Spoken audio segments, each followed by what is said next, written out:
What's next? This is a question we're all having to ask and answer more frequently.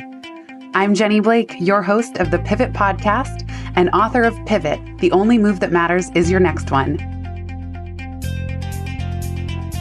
For show notes from this episode, visit pivotmethod.com/podcast. If change is the only constant, then let's get better at it. Here we go. Hello, everybody. Welcome back to the Pivot Podcast. Here we are again on another Saturday morning test. I woke up early. Michael, as I mentioned, in a subtle hidden Easter egg on episode 123, my new husband, he, in the last 24 hours, launched this full creative project, whole new Instagram account. And all I know is I was out to dinner with a friend and I'm walking home and all of a sudden I have 25 GIFs waiting in my text messages from Michael. They were so hilarious. And we wake up this morning. It's Saturday. Actually, he was still sleeping because he had pulled essentially an all-nighter working on this new idea. And I was thinking, as soon as he woke up and came downstairs, I said, you know what? We should record a Pivot podcast because as I shared in a recent episode about JB 3.0 and the business renaissance, hitting my 8-year solopreneur anniversary, 3 of the values that my team and I are committing to are radical transparency, truth while it's fresh, and delightful specificity. Oh yeah, there's a 4th, crazy good systems.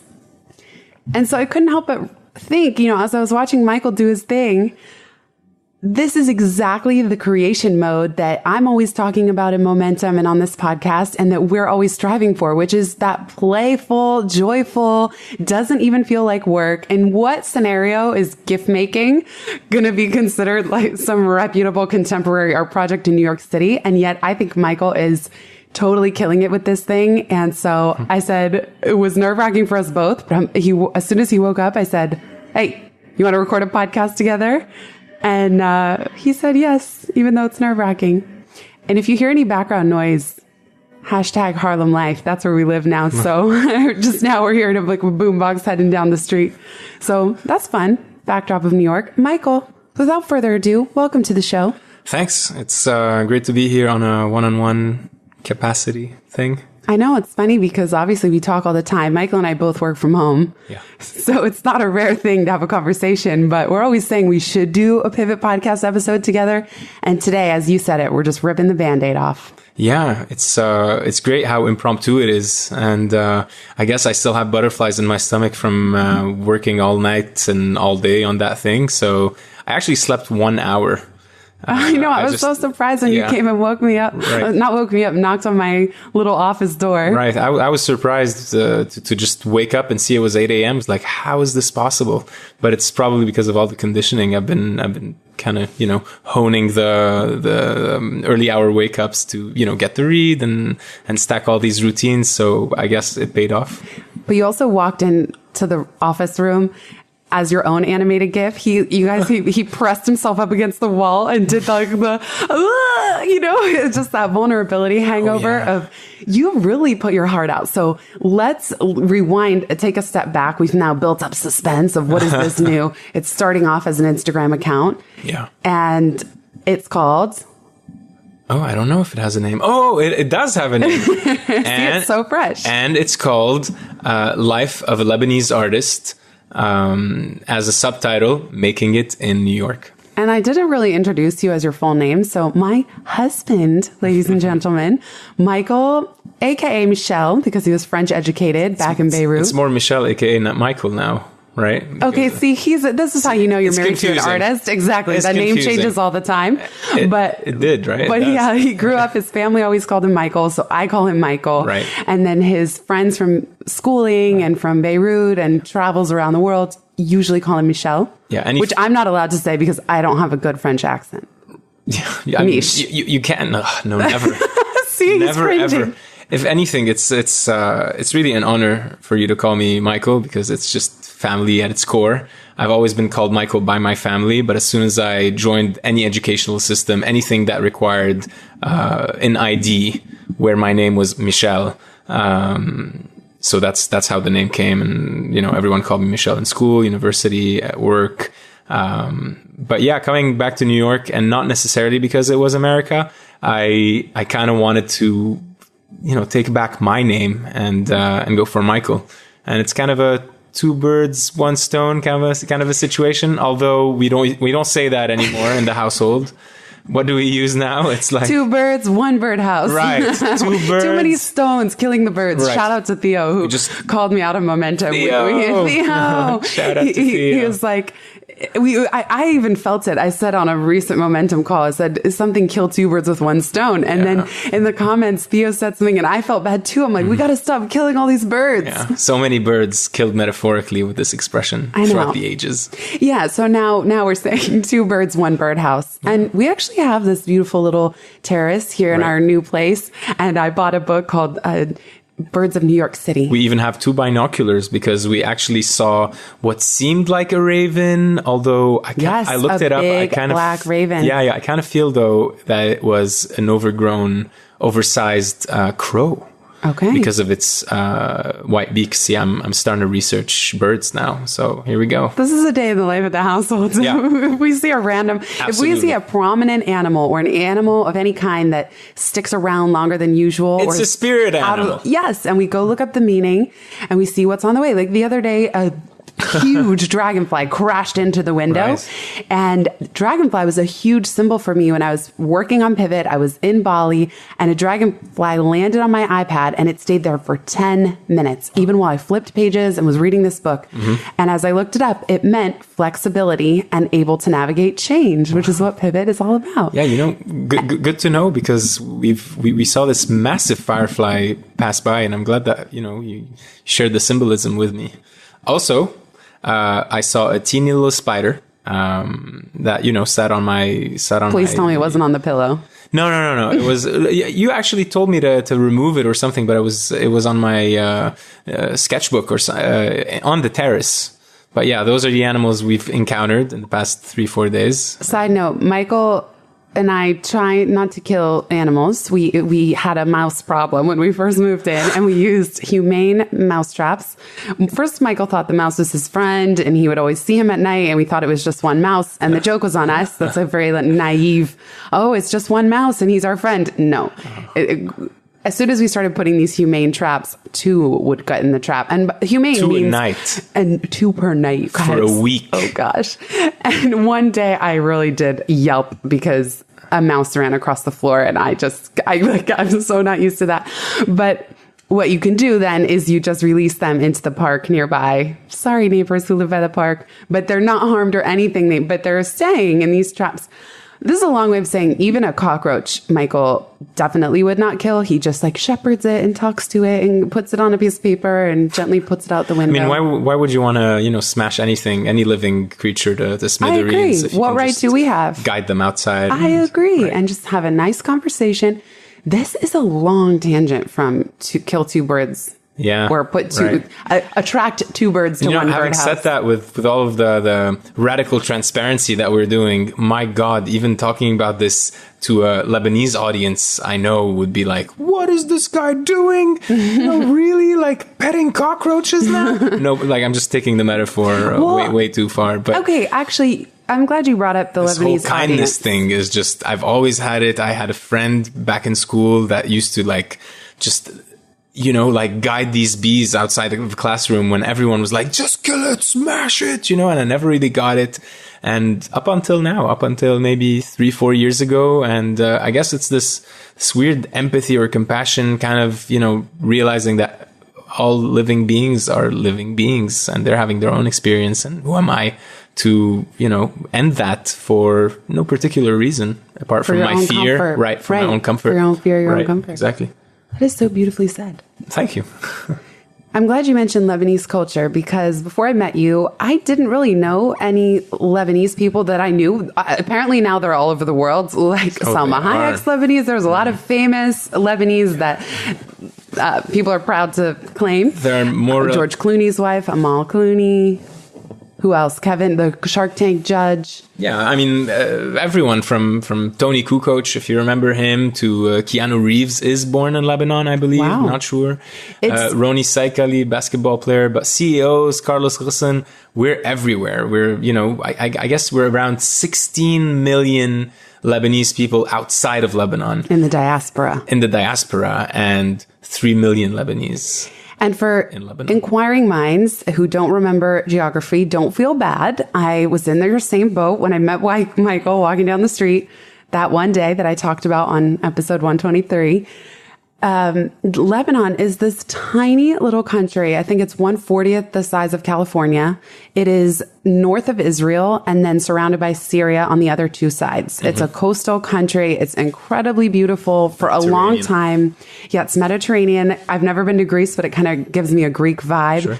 Very hospitality oriented. And it's for a long time was called the Paris of the Middle East. Michael speaks 4 languages. Mm-hmm. French, Arabic, English, and Armenian. Yep.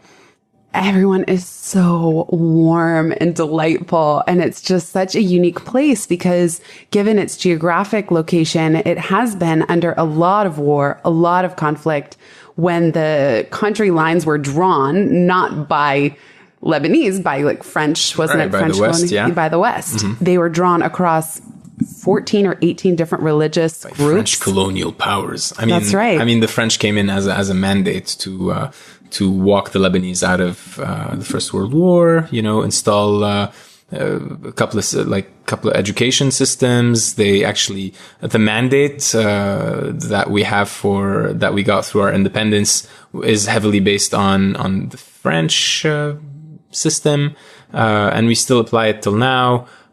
Which is why my name is Michel initially, right? My dad didn't want to call me Michael because it was too foreign. The joke actually went every time anyone hear me say Michael, they're like, oh, Michael Jordan or Michael Jackson. That was my only connection to American culture back then. It's interesting about Lebanese culture. And even I remember last night. So when I came home from dinner and he had 20 to 30 gifts that he had been sending to his art curator friend and writer friend who lives in Beirut. Right. Marie Tombe. Marie. Yeah. Shout out Marie. Hi, Marie. And, I remember he said, should I call it just, life of an artist or should I call it life of a Lebanese artist? And I told him it has to be Lebanese artists right. Because A, there's that delightful specificity we've been talking about. Mm-hmm. And B, so many of these memes really speak to Lebanese culture. Yeah. Your, search for approval from both of your parents for different reasons and in different ways. And even your sister, your high school friends, your childhood friends, your ex-girlfriend, your wife, this arc that you've told just in the very first batch. Like if you didn't post another GIF, which I certainly hope you do. Mm-hmm. And let's debate after the show in the comments, but I don't have comments anymore about whether it's GIF or GIF, but it's GIF. I prefer GIF. Yeah. Anyway, Life of a Lebanese Artist, some of these have Arabic, and I'd love to go through a few examples, but what was your challenge around both? Tell us a little bit about kind of your mom's impression of trying to be an artist growing up in Lebanon, and even your dad, who used to be a general for the army. And, one of the memes is like, I was running the country by your age. Right. That was when I was 25 or 26 when he said that for the first time. But it's very funny because I'm a grown ass man. I'm 33 years old and I'm still dealing with all of these, I'm not necessarily seeking approval anymore, although the butterflies are definitely there. And, which definitely clearly indicates because of the content that I'm producing that it is there. It's just, looming underneath the surface. And, here it is. I come from a traditional family. Lebanon's relatively conservative, and my dad's a general. He is definitely left-brained systems. He's got 8 doctorates, which is crazy. And he was a general during the war. He held his post for 30, or I think it's 30 years, or 35. I kind of need to ask him about that, but saved Lebanon many times over, defending it from Syria, defending it from Israel, defending it from interreligious fighting, brothers killing each other. He knows death A to Z, and he's been like master and commander. at that post. So here I am, this like quirky little post-war kid with an erased history because we live in complete amnesia when it comes to Lebanese history, so that we can at least coexist, because there's 17 different sects in Lebanon and sectarianism is very prominent. The whole country is organized in a way so that you get minor interactions between different sects and religions. I actually had my first interaction with a Muslim person when I was 18 years old. It took me 18 years to get to a university after I was schooled in a Jesuit school. So 13 years with just, Christians, Orthodox Christians, and a Catholic setting, into like this microcosm of like Druze, Muslims, Shiites, Sunnites, etc. And I remember putting Muhammad on my phone. Muhammad Bakuk was with me in the architecture and design program. I was like, oh my God, your name is Muhammad. I actually have a Muhammad on my phone. And it goes to show what kind of barriers that Lebanon have, and a lot of blind spots actually in that regard. It's risky to even talk about them. Probably to even say that what you just said on this is edgy. Because maybe. It's not really, thankfully not anymore as before, but good, still improving. It sheds light on the whole situation. Just to give you all an example, so this GIF that we're talking about is Jack Black with an hilariously aggressive salute, and the dialogue of the GIF, this says, "Son, when I was your age, I was running the country. Please go be at least a functioning member of society." And then line break. "Sir, yes, sir, your father does." Yeah. It's so good. Yeah. It's so good. So there's this pressure from your dad, who's a general, who's like, come on, artist is not a job. I always wanted to be an artist, yeah. But you always wanted to be an right. artist. In fact, Michael's one of his side hustles is voiceover work. It is. It's one of my side hustles that I carried through for 14 years. Amazing. It brought me here. Which I tell that story sometimes because even when you were a young child, you used to walk around your house and bug everybody with your microphone. Bursting with creativity, that's for sure. And he also, his sign of affection is making impressions of people. Yeah, just little, their voice. Yeah, and it's kind of weird. He's done it to me, and then he's called out things that I say or I used to say. And then as soon as I'm aware, I just stop saying it. Right. I do it as a sign of affection, and hopefully people know in Lebanon, all these people that I end up imitating or making gifts about. If you're remotely interesting, if I like you, if you are your own person, I am gonna imitate you. It's imitation is the highest form of flattery, as they say. But it definitely attacks your ego because it makes you self-conscious, and that was a form of flattery that not everyone enjoyed. But that kind of got me to understand people more and put myself in their shoes, or play their personas for a moment. Yeah, if only that. Right. Yeah. Right. It's there's a very playful side to you. And that's what is so fun about this project, Life of a Lebanese Artist, because Michael graduated from School of Visual Arts here in New York with a master's in fine arts. And that process was really a journey of deconstructing his work. He'd been classically trained as a painter, figure studies, graphic design, and I love how in the Facebook post that launched this project, and again, this is all happening within less than 12 hours ago, basically, right, yeah. Less than 24, definitely. You said to the chair of the department at SVA, you said, the never-ending cluster of trees turned out to be a forest after all, ... And instead of searching for some serious, you've talked about, you don't want to feel the pressure to be a social activist representing the country of Lebanon. If you do that at some point, that's fine, but it's its own form of Orientalism to expect that just because you're coming from outside the US, now you need to represent your country and your art needs to be activist art about your country. Yeah. It's very limiting. It's kind of like an identity that I unconsciously took on back in the day in maybe 2007, 2008. We're like, all right, if I'm going to be an artist, it's going to be for a good cause. I'm going to to Lebanon's horn or kind of figure out a way to make peace, or, I believe in the change that an artist can do, yada, yada, yada.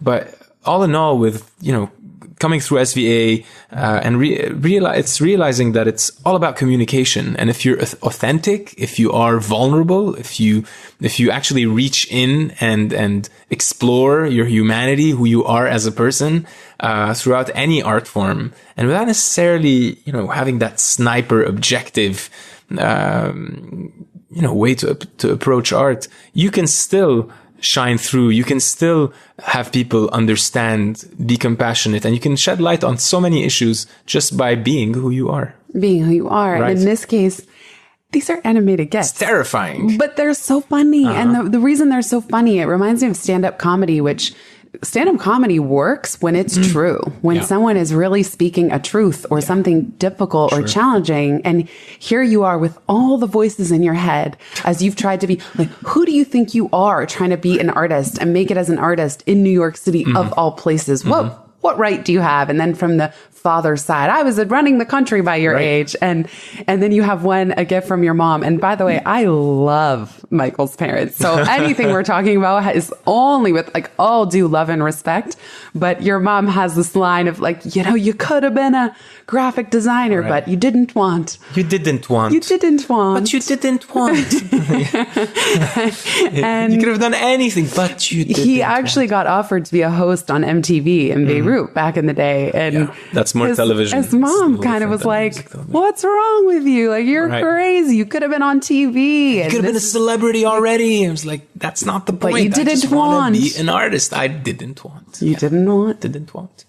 It's not been easy to follow that didn't want, especially when you don't necessarily know exactly what the path forward is going to be. Yeah, it's like neti. All you know is that this is not it. No, I'm not a designer.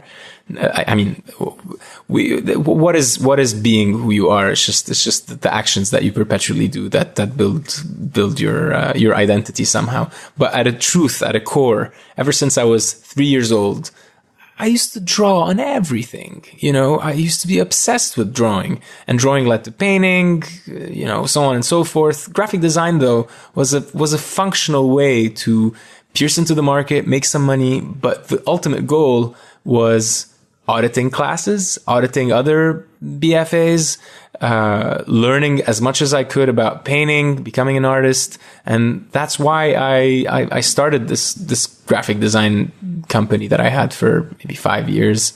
It was all to fund my master's. And then, I moved on. Now here we are today. Yeah. Voiceovers helped as well. It's, sometimes they definitely helped create the runway for all of your various pivots and it was a natural skill that I had. And as you said, I used to walk around with that voice recorder, trying to have interviews with my grandma, which I'm not going to mention that she beat the crap out of me because I just wouldn't let go. I just wanted that interview. What do you think of your grandchildren? Do you love them? Do you love them, Grandma? Do you love them? Just stop. And I digress. What is it for you? Maybe we can edit this thing out. I don't know. We can decide. Or we'll leave it in, and then you'll all hear the... Sure. We'll see. We'll figure it out. That's what we're letting ourselves... Neither of us. We both share the similar goals of just keep moving. Yeah.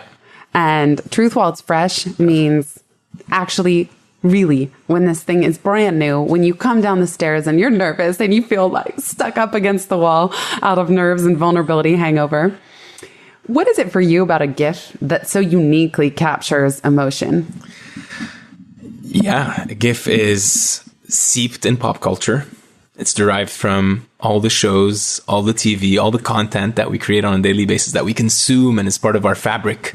But add to that we have Jim Carrey, we have Elmo, we have two little blonde girls, we have Adele, it's true. It's so pulled from pop culture. It's everything. And now with having these supercomputers at our fingertips, all you have to do is just, throw in a couple of tags and hopefully, find something you can resonate with, and then add this inner dialogue, all these words that you have in your mind. And there is a format now. There is a meme format. There are different ways of presenting information and combining it together because of how prevalent it is.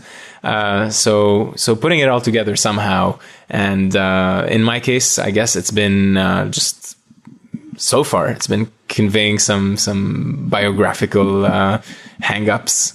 Hang-ups, yeah. That's what inspired me to do this podcast. I mean, Michael and I have been together now over 3 years. It's not like every day I wake up and I think we got to do a podcast, or even, although this might seem like, oh yeah, let's just promote your new Instagram handle. It's really not about that. The reason I was so inspired to talk to you is because I saw you light on fire with joy. And you found this thing at the intersection of pop culture, which you've always loved. Yeah. Even since you were growing up, Michael learned English by watching shows like Friends and Scrubs. And he got made fun of in school because his English was so good. Yeah. And then you're combining memes, which are viral for a reason. They're so contagious. They capture so much. We were saying if a picture is 1,000 words, a meme is 10,000. Yeah, sure. Because it's a micro moment, a micro emotion, actually macro expressions. Semantics we have Obama on steroids. I'm looking at Obama saying, "Shu hal habal." What does that mean? Can you pronounce it better than me, please? What's this triviality, this stupidity? How do you say it? Shu al habal. Shu al habal, you know. What's this triviality? What's this silliness? What about walau ya Marie? It's like, say it properly. Walau ya Marie. See, look how expressive it is. Walau ya Marie. Walau. Yeah. What does that mean? Add that with Ross's face. It means like, how dare you, Marie? Come on, shame on you. You know, it's a combination of shame-inducing emotions. And why? Because Marie was the one you were texting these to, the art curator, your friend in Beirut. We were talking about a different project, and Maqam, the contemporary art museum in Lebanon, accepted a project that I submitted that me and Marie were kind of like thinking about, and we put it together, and they accepted it. So we're kind of, I was not really ready to dive into it. You know, I kind of procrastinate, but it's also, you know, there's no such thing as procrastination. It's just your brain building up, finding up solutions. What a positive outlook. It's true. It's true. I love There's it. no such thing as procrastination. It's just inner work. That's all it is. And, you know, pressure makes diamonds. So, you know, what kind of diamond do you want? What do you want to put out, you know, and what kind of pressure do you want to put on yourself? And honestly, look at that energy release yesterday. If I wasn't reading all these books, doing this research, you know, just doing all my homework, it wouldn't have come as effortless as it did. Right. But there's no such thing. Yes. And it's true, Michael. We were joking. He's a contemplative artist because he's been doing this super deep dive immersion, reading books every day on Jungian psychology, positive masculinity, deep into the unconscious, to the shadow side. Like the books he's reading, it's so funny because gifts on the surface look maybe surface levels, trivial, superficial. Absolutely. And yet the subject matter in them and the deep, it's almost like an iceberg in the ocean. You see a little tip, which is the gift. That's and what I then love this about it. Huge mass of insight that you've amassed underneath. I'm looking at one of Donald Trump. Oh, I want you to pronounce it better, but go, you first. No, just let me plug in something. Yes. You know, this came from reading an article in the Brooklyn Rail about this artist that paints landscapes. And when asked, she kept saying, "I paint landscapes, but it's not about landscapes. It's just the lowest common denominator that brings in everyone and gets everyone to understand, you know, landscapes are landscapes. They're embedded in our history, but then you've got what dwells underneath the landscapes and the colors and the psychology and the reasons and all of this deep dive, inner personal excavation that goes on that, you know, comes out as a painting that some people would just hang and enjoy and not even look deeper than that. But that's, I think, the thing with memes is that it's so democratized and everyone understands that language that I'm sure that it gets to so many people on a visceral level, as well as, you know, the comic trivial level. Also, think of stand-up comedy. We were talking about that. Stand-up comedians are the voice of society. They say things that politicians can't say, and they say it through humor, irony, all of this popular use of dialogue, and it's super vulnerable. stand-up comedians get shut down half of the time. It takes time to hone your craft, but it's one of the toughest gigs because you're just bare and you just go up there and you just put it out there and you can be booed and you can be cheered. But then something happens. There's a sort of alchemy that's so direct, present. You could feel it in the air. And I think that's what gifts do. So beautifully said. Memes. Yeah. Memes. Yeah, there were two things in there. You talked about democratizing even art, which can be intimidating for some people. How do you, at first, when I was trying to wrap my mind around the contemporary art scene in New York, I was like one of those people. Mind fuck. I do not get it. We don't use the F word on this podcast. What do we my use? Darling? Mind fluffy bunnies? Mind F. I don't know. It's a mind fuck. Hey! I'm going to have to now mark this episode explicit. Yeah, R-rated Pivot Podcast. Pivot Podcast. The Pivot Podcast with your host, Jenny Blake. With my husband. I wonder if we could cue up some erotic music in the background. Okay, now that's taken too far. We did do an episode together. We were interviewed together called Artist as CEO. I'll link to it in the show notes. See what I did there? I pivoted right away from his budding romance novel podcast. But speaking of politicians and You're almost on your feet, girl. undemocratizing, there's one hilarious one of Donald Trump. I'm not even going to be able to read it. Is that I'll read it for you. Akid. Go for it. Yeah, bro. That's not bad. Say it in your... Show me. Okay, so this meme's about my Lebanese friends. Say it in Lebanon. Say it in Arabic. Okay, here goes. إذا أنت مبسوط أكيد go for it bro, go for it ولعاني. And what does that mean? What was this about? If you're happy, 1,000,000% go for it. But it's if you look at the expression in the meme, it's like they don't believe anything they're saying. They're just sure, we're giving you our blessing, but good luck, stay away, and goodbye. Good luck. Yalla, good luck, as we say. Yeah, for sure. They get it. That's the thing, and it's so directly linked to pop culture, but specifically Lebanese culture, and the delivery works so well because we're such a expressive people. It shows on our faces. It shows on our hands. It's like this spicy Italian thing. It really is. Yeah, right. This one, it's so on point. It says, Lebo friends shunning me for being terrified of the prospect of my views being 1% right and affecting their coveted version of, quote, reality. And then in quotes, it says, as long as you're happy, of course, go for it, bro. Yeah, there it is. That you might be 1% right. Because I will say, I went to his 10-year high school reunion, and most people are banking, law, business, family business. You don't meet very many that it's not like, that's probably true for, I'd say, a lot of listeners where, although I think I have a more side hustly, solopreneur type audience in general, but not everybody, nor do you have to be. But I remember someone saying to me at that reunion back in Beirut that Michael's one of the three, one of the three from our class who just purely followed his dreams and is doing something totally not in the mainstream that doesn't just immediately provide security and even status. Because there is some of that in Lebanon, just like in America, about status. You are what you do or what you own, how you look, how you present. It's a part of the culture. Yeah. I mean, I'm gonna plug in my dad here, who freaked out when I started growing.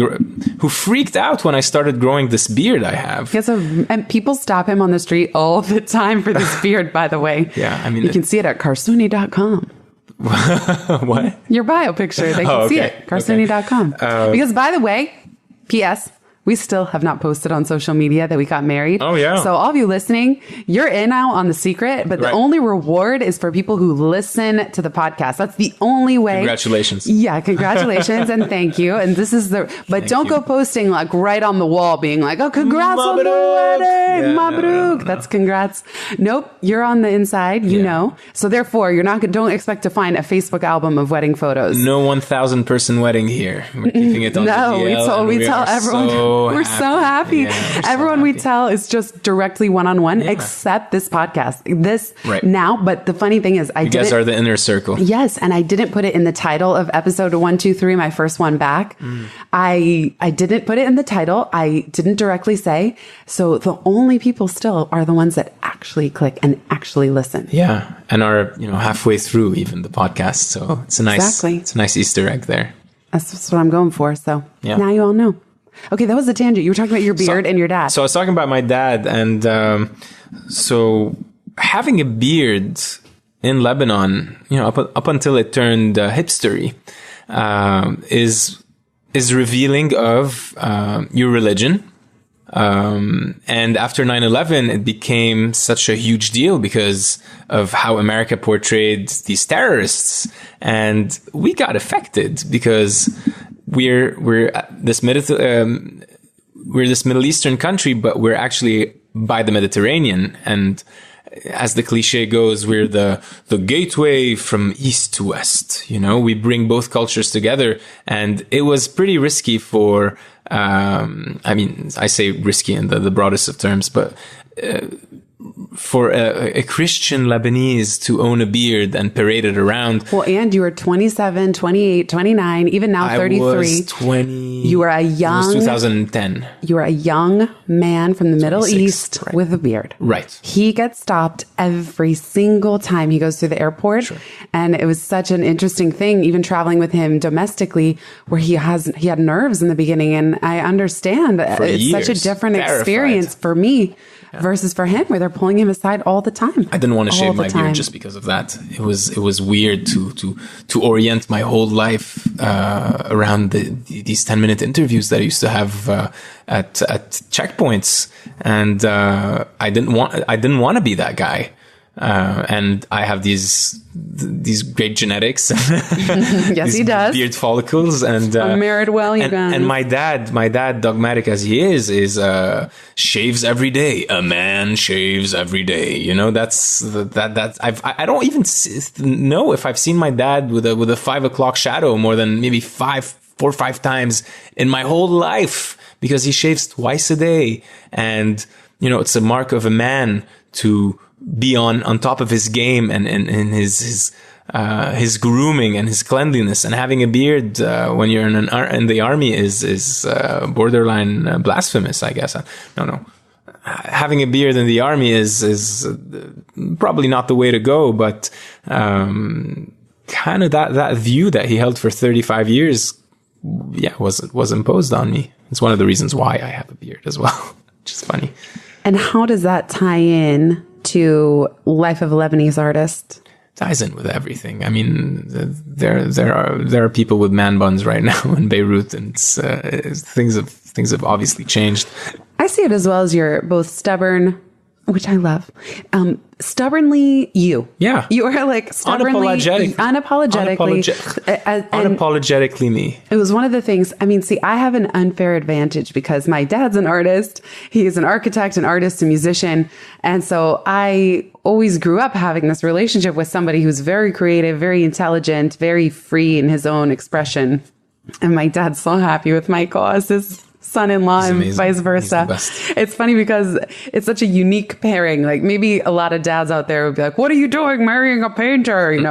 How's he going to live? And then my dad's like, way to go. I am so thankful for that. And then because of Michael, I learned so much more about my dad. You went on a MFA binge with me as I was reading all these books. You're doing the same. Let's be real. I got a vicarious MFA because I read so many of those books. Secondhand MFA. I read Duchamp biographies. I read about the $12 million Leo Castelli. Shark. I read about Leo Castelli. I read about Jeff Koons and the Orange Balloon Dogs. And I read like so many things. Sure. And just because really, there's a joke that an unknowing person to the art world or to a piece of modern art says, I could have done that. Mm-hmm. And then it's like the meme. It's exactly like that. It's the meme. Yeah. And then the following line is, but you didn't. But you didn't. You didn't, bro. You didn't, bro. Yeah. So that used to be my mindset, and I actually kind of scoffed at certain and my mindset pieces. Too, huh? I was very much attached to painting, and that's all I wanted to be. And I didn't really understand what the hell contemporary art was. You know, it's so broad and you know, people use anything to convey their ideas and good on them, you know, it's. Yeah. But I think the beard is part of being devoted to being yourself, and no person on this planet can tell him otherwise. Take it from me. Yeah.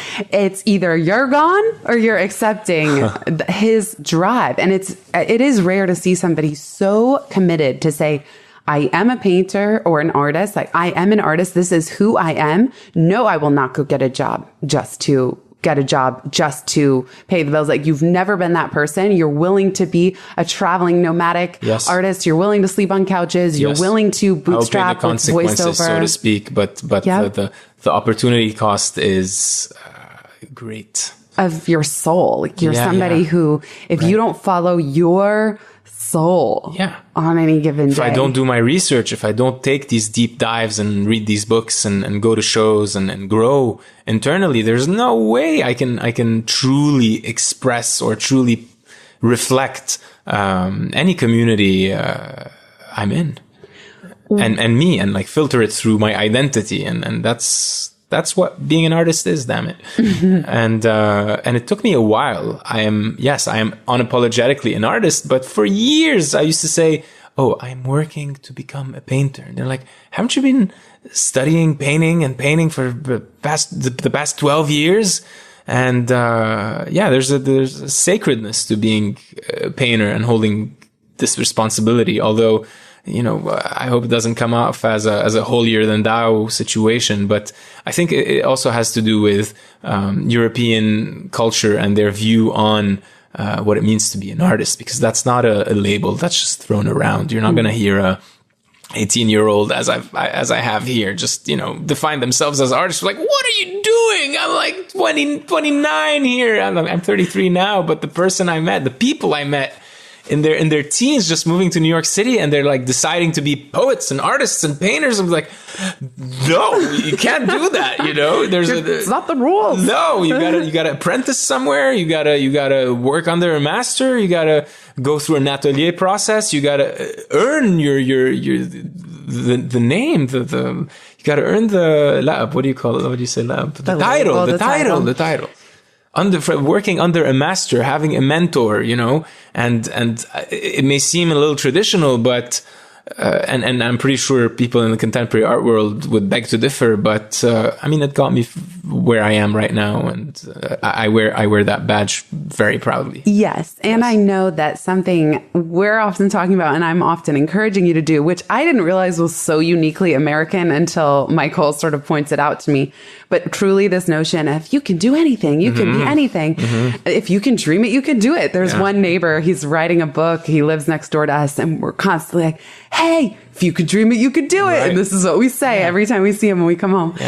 But I think you hold a very high bar for yourself, and it kind of comes with that meme we talked about of I was running the country at your age. Sure. And huge shoes to fill. Huge shoes, but you make your own bar. There's often this reach for almost, it has to be perfect, or it has to be, you know, you have to earn it. There's this, it kind of slows me down every now and then. So it's been cool. This is why, again, circling back to Life of a Lebanese Artist, that it was so interesting to see you fly out the gate and immediately send these gifts to your friend Marie, who you made them for. Then you texted them to me. Right. Then the next thing I know, there's a complete set on Instagram.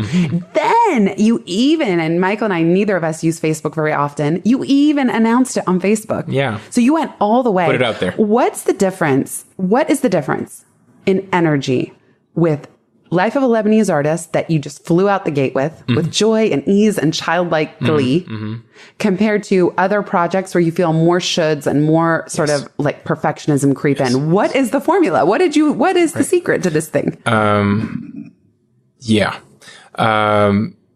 there are a lot of rules around any project, any given project, it kind of cripples me. It kind of sets things in stone, and I'm not that kind of person. I want to discover what lies ahead. I want to, you know, have some goals in the future that I could aim toward, but it can't be the end result, because I get bored, and then I always discover a gem that doesn't fit my preconceived notion of what this project might be. And it creates a lot of stress. And I think the key here is not de-stress, but eustress. It's the kind of stress that gets you excited, that keeps you moving forward and carries you through a project rather than set all these barriers that you gotta, break through. And there's all of these expectations that you kind of throw out the window when you take the eustress, joyful, exciting. I think it's so joyful. Attitude. That's why you only slept an hour. Oh, you have so much I didn't adrenaline. even realize what I was doing. I was like downloading all of these gift making programs and writing these posts, and in usual circumstances it would be, okay, now I got to do the social media bit and I got to put my work out there and write about that thing. But don't forget to document. Right, document. You got to build a platform. Absolutely, and it happened instantaneously, and it goes to show how intelligent we are on an instinctual level. We know all that stuff, we don't have to plan it and write it down and take a course and make sure we know that we know that we know that we know. Like, you don't need to pat yourself on the back so many times in order to do something. And that's I struggle with that, honestly. Sometimes it yields better results, but does it though? I don't know. I don't have an answer for you on this specific subject, but I just think the proof is in your actions. That there are other projects where maybe they're on the wish list or the someday list, and then this went from 0 to 1, 0 to priorities. done. What's the most important thing that sparks joy? This, you didn't even need to make it a priority. It just came into existence. Yes. That's what's so beautiful. This is why I grabbed this fruit off the tree today, and I'm like, we got to do a podcast today. Right. I want to hear within the first 24 hours of 0 to 1, which there is a book by Peter Thiel called 0 to 1 that Michael often references when he's talking about a new direction for his work. Yeah. And that's what I think. And I'm having so much fun similarly building the new phase of JB 3.0 and the new Momo 3.0 and building my business. I can't believe how much fun I'm having. And it's kind of that contrast shows me the parts of my business where I'm not having that much, and then if I'm not now, I actually question it. So for example, we're going to open doors again in October. And of course, one of the things in order to do that is writing a series of launch emails, or I'll call them invitation emails. Maybe someone calls them a sales sequence, Okay. I dread these things. I dread if it says on my to-do list, like momentum launch sales sequence, I will not want to do it. Yeah. But I set this intention the other day of, what would have me jump out of bed to write those invitations? What would have me have a blast? What would have me look forward? Maybe if I did them as gifts, if I was as funny as you with those things. But why not? Yeah. Why not just, what twist can I put here to let it be easy, let it be fun, and to look forward to this? And why do it any other way? Yeah. Why? Any delightful format goes, Delight. actually. I actually have another example that happened 9 years ago now. 2010, I wasn't happy in my design business. I was actually stuffing my face with sugary sweets. Sounds like a commercial. Right, with sugary sweets. Stuffing my face with sugary treats on the daily because I needed my hit of dopamine. I hated my life, and I was growing horizontally. I was good. It was incredible.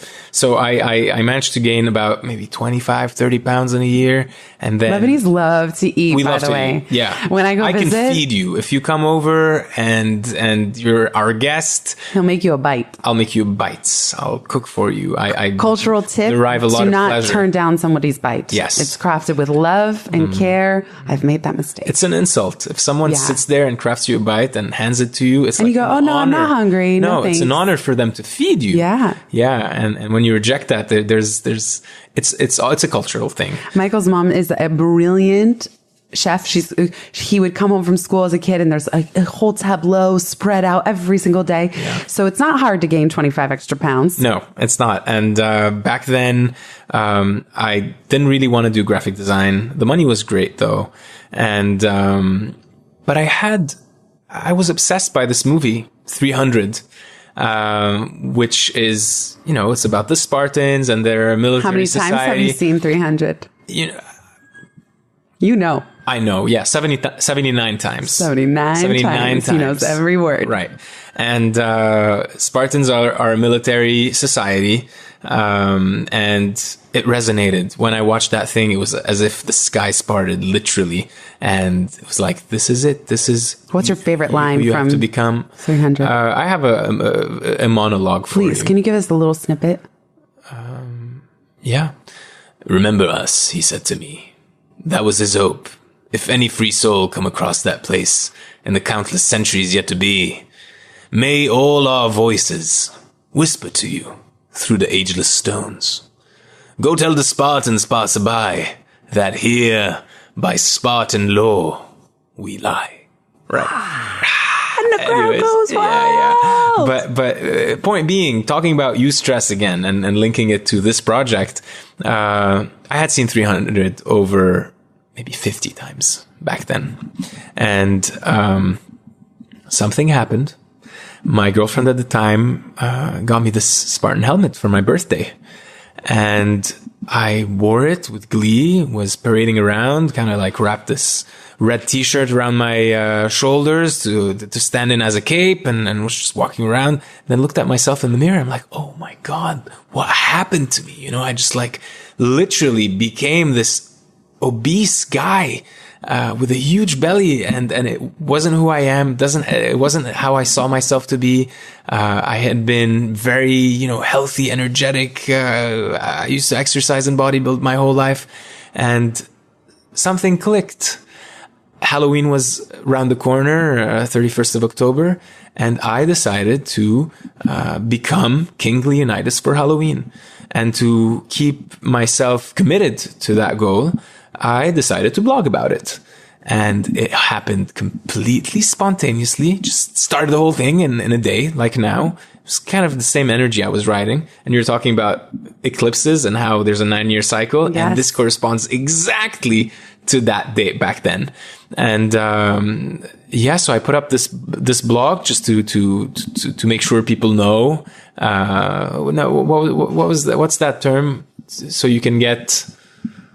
I always forget that term. Which one? Blogging? Subscribers? No, not at all. I didn't want any of that. I just wanted even one person to... Follow? No. It ends with ability. Visibility? No. When someone makes sure you do something, it's... Accountability. So okay. Say it fresh. Okay.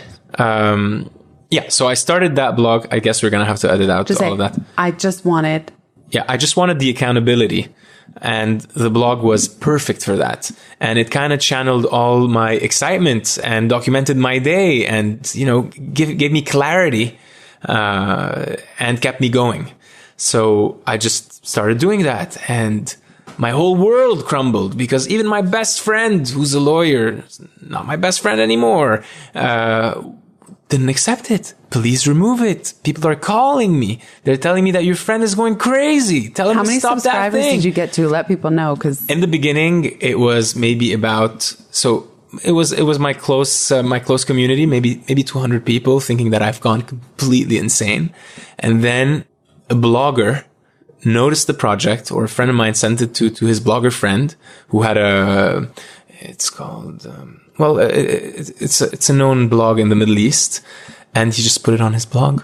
And then I went from 200 people a day to 2,500 views a day. Wow. And I ended up 2 months later, and having gone to the hospital twice because I pushed myself so hard, but I lost that weight, and I got my 6-pack, and I made my costume, and I wrote all about it, and I won, Halloween competitions.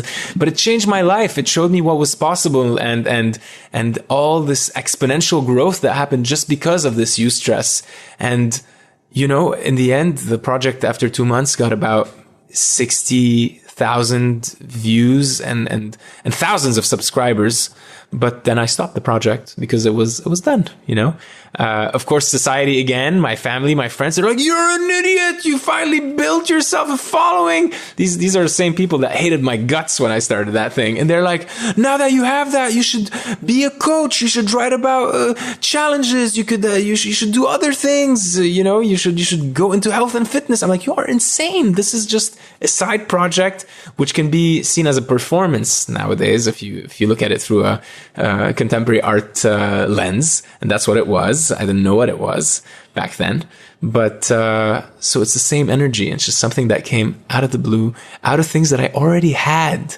And Sean West has this podcast about, you know, you don't need anything outside of you to make $1 million right now, because you have all the tools and they're there at your fingertips. Only you have to align yourself and pull in all these different threads, these different activities, these different expertises. Can I say? It's the word now. Okay. It's very pivoty. It works. Right. You should pull in all of this experience we've had doing so many random things, like tweeting GIFs or I don't know, learning about depth psychology and the art world and having friends that don't necessarily support you. Whatever, you pool all of this energy and it comes so weirdly into this mountain of energy that you didn't even know you had, and then the format comes just all by itself out of the blue. And I mean, this is day one, but hopefully it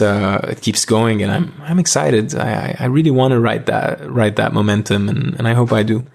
I love it. We'll link to that Sean West podcast in the show notes because it is great. Michael's been following him for a long time, but you already have the skills you need to earn $1 million a year. Absolutely. And that's why I love that this is day one. I also knew it was going to be very edgy for you because, yes, I have the podcast and Michael's been listening even off and on. We both read Tim Ferriss back in the day. So we often joke like, well, Tim Ferriss is like our secret best man that wasn't at our wedding, but you know, he doesn't know who we are, but we talk about him a lot. I had 30% of your library. Yes. We had 30% of your library in common with my library. Yes. When we first met. And Tim Ferriss, Timmy, we shout love out to you. We love you, man. We love you. Fine. Timmy, if you can hear this. Yeah, I should post a GIF about me fangirling. Yes. About Tim Michael Ferriss. met Tim at South by Southwest, and I got a picture of him, and I said to him, I'm like, the love in your eyes, you've never even looked at me this way. The love that he had for Tim. Let me plug in this little thing. Tim Ferriss changed my life. Me too. When I stumbled upon the 4-hour work week and I realized that, you know, I could start a voiceover business and, you know, put it online. And work from anywhere. Bring your microphone when you travel. Right. Bring a $200 microphone, plug it into my laptop, record in friends' closets, figure it out to get good sound. And that's what got me traveling around the world. And I'll say it's one thing to read Tim Ferriss in the US, who was already revolutionary, but in Lebanon, just no chance. No way. He tried to gift this book to so many friends and they're like, you're insane. This book is insane. In the US, I think it picked up more quickly. And especially I was living in Silicon Valley at the time. It wasn't, it was radical and it was a game changer. 2008, 2000. About 2008. 9. No one knew about that thing. No one knew about, you know. So you can imagine my delight and sapiosexual turn on, which is like you get turned on. See, dang it, we're now back in the erotica. But no, where you get turned on by intelligence. When you hang out with an artist, you're always gonna, that's the risk of interviewing your husband. It's not a risk. It's I know. You don't radical tackle that. Transparency. Yeah, you don't tackle that in business. That's all. It's part of who we are. Okay. Yes, that's true. That's true. But I'm saying that's definitely my personality. That is intelligence and heart. That's what gets me. It's not the way a person looks. Chemistry is important, but I have as much chemistry from their mind and their soul and their heart and who they are and the sparkle in their eyes. And, so we connected on that really a long time ago. Instantaneously. Yeah. I had just interviewed Cal Newport for the first time, and Michael's like, oh, Cal Newport. And the fact that this guy that I just met walking down the street knew who Cal Newport was, even now, Cal's taking off in such a big way. Yeah. Many more people even would know the name. But at that time, it was this quirky thing that we really connected on. And deep work is crucial to both our methods of learning and growing our businesses. But all of that's a really long way of saying you've supported me so much, but you're not the one that's going to like tell the truth while it's fresh necessarily. So I knew asking you before you had a chance to think about it, and I didn't even want to give you the chance to plan ahead. Just like, hey, you want to record a podcast this morning? Yeah. I knew it'd be edgy for you. Perfect. Yeah. We don't have scripts. I gave him the respect. Like I prepared as I would for a regular guest in my little moleskin notebook. I appreciate it. I have all these talking points. I mean, not talking points, but just questions that came to my mind. And if you hear doors opening and closing, it's Saturday in the house, in the building. So I think this is a really great natural stopping point. Before I wrap up and let people know all the links, the rabbit holes that you can explore, is there anything you want to say to close out? Or even, I always like to invite listeners to do one thing. What would that be? I was kind of surprised by those yogi tea messages that I got from my tea today, and I want to read them. Please do. So number 1, we are born wise and we are born complete. And I think it's a huge one because there's so much that you're not aware that and it takes a little bit of tuning in, and it's not easy to do with this crazy world that we live in, with all these insecurities and people coming at us from every directions and all these responsibilities. But you really know more than you think you do. And that's just something I struggled with for a while. And it takes every day to tune in and to know this truth. And the other one is live righteously and love everyone. That's yours. That's for you, Jenny, right? That's who you are practically. Live righteously and love everyone. Love and systems. Yesterday, I was dressed to go to meet a friend for dinner. And I was carrying the trash and the recycling. And he's like, oh, no. I cannot let you take the trash. You need to be waving and waltzing. That's your job. Like, that's how you need to leave the house, because he makes fun of me that every time I'm coming and going from our house, I'm always like waving and everybody. Right. Yeah. Waltzing around. And at the same time, you've got this compulsive need to just tidy everything around you, get everything organized and consistent. Of course, not everyone. I mean, it's not so way. Compulsive. Relatively compulsive to an artist. Actually, the trash was full, and I was doing you the favor. I was like, I don't even want you to have to take it out. I'm going to get it on the way out. I mean, that's what I really appreciate about you. So thank you. Well, you're so welcome. Can you read them one more time in your best VO? Sure. Because I want to let them land. Sure. So the first one again is, we are born wise, we are born complete. And the second one is, live righteously and love everyone. Bravo. Thank you so much, Michael, my darling. Thank you. My husband, my love. My love. For everyone listening, if you made it this far, congratulations. Thank you. Thank you for listening. This was great. Thank you. You have followed our wandering tangents I can't believe we did this. This is great. Yeah, I had so much fun, and a couple places to find more if you're interested. First of all, I'd love to know your feedback on an episode like this, because Michael and I have joked in the past, like mornings with Jenny and Mike, and that we would get our coffee and we could just do some podcasts, because this is the type of stuff we talk about and think about all the time in the household.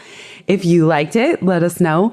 You could even take the listener survey. It's pivotmethod.com/survey. And you can take it as a bot now, a chat bot, which my inner geek loves. You can just chat with the survey, and then it will write to you. Love and systems. Yeah, love and systems. You can ask us a question. So if you found this interesting or you have questions for Michael, just leave it at pivotmethod.com/ask. Mm-hmm. You can check out his portfolio at karsuni.com. We even have an online gallery that we launched this year, karsuniblake.com. Karsuni Blake, everybody. Yeah. It's the new household. Yeah. karsuniblake.com. There's actually a lot of digital prints if you're interested in beautifying your space. Mm-hmm. I love his work. I'm biased, but I do. And most of all, I want to let you in so early on this project for building momentum, but also just you are actually in at the ground level. As I said, it's when we're recording this, the first 24 hours. So you can follow on Instagram at Life of a Lebanese Artist. That's at Life of a Lebanese Artist. And I realized the acronym for that, if you take out the O, is LALA. Lala. Lala. Lala. Life that's of a Lebanese artist. That's a chicken sandwich place in Beirut that's very, very well known and has the best chicken sandwiches. Well, there you go. Ever. So at Life of a Lebanese Artist. And Hilarious. we'd love to know what you think. Or La La Land, you know. Just La La Land. Exactly. But it's kind of a play. The tagline, it's Life of a Lebanese Artist, Michael Karsouni. Yes. And then the tagline is Making It in New York. Absolutely. Which I love because I don't even need to say it, but I will. But it's making the art in New York, but it's also making it in New York and doing that thing that everyone has said you're crazy to pursue. Yeah. So I will close. You can make it here, right? You can make it anywhere. Right. Oh, you'd sing some great Frank Sinatra. Absolutely. Stay tuned for our next show. Frank Sinatra. Yes, good. If you tune into the next one, I'm going to make him sing for you. Michael used to be a wedding singer. Yeah, for years. Yeah. For 4 or 5 years. I was lead singer in a big band, 15-piece big band. Yeah. So yeah, stay tuned. That's going to be our little, come listen to the next one. And I'll just close by saying thank you. And Michael, I respect you so much and what you're doing and what you're building. And it's a joy to watch and a total honor and delight to be a part of it. Thank you. Thank you. It's same. I kind of gotta say the same thing because you're here crushing your business and developing it day by day, you know, and it's great to be part of it too. Amazing. Thank you, Michael. Thank you everyone for listening. And show notes, all the links from this episode are at pivotmethod.com/podcast.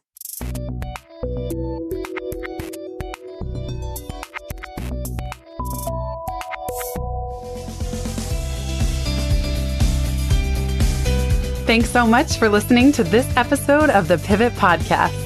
Make sure you don't miss an episode or my insider tips and templates by signing up for Pivot List, a curated twice monthly newsletter where I share the inside scoop on what I'm reading, watching, listening to, and the latest tools I'm geeking out on. Sign up at pivotmethod.com/pivotlist. Get show notes from this episode at pivotmethod.com/podcast and connect with me on Twitter at Jenny_Blake. Remember, build first, then your courage will follow. Hasn't it always?